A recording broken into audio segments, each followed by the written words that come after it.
This video is about identifying points on an Argand diagram when there are no scales in the diagram. And so here I want to identify Z1, Z2, Z3 and Z4. If Z2 is a half of Z1, Z3 is I times Z1 and Z4 is Z1 plus Z3. The first step that I'm going to take is I'm going to draw in all my moduli. And the first thing that I notice is that these 2 points are on the same modulus line, which means that one must be a multiple of the other. So I can see that this point is half as far along the line as this point. So this must be Z1 and this must be Z2, which is half of Z1. Next, I notice that these 2 lines, these 2 moduli, have a 90-degree rotation between them.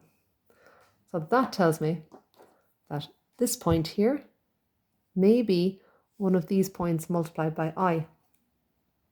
To be sure which one it is, I should just check the length of the modulus first.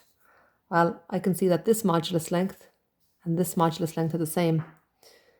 And so since the moduli are the same, and there's a right angle between the modulus lines, well then this must be Z3, which is Z1 multiplied by I. Finally, I'm looking at Z4. Well, it would seem through a process of elimination that this point here must be Z4. Let's just convince ourselves that that is the case. And if Z4 is Z1 plus Z3, then completing the parallelogram should confirm my suspicion. Now, my diagram here is slightly imperfect, but you can see that the parallelogram, once completed, has this diagonal. And so the point Z4 is this vertex here.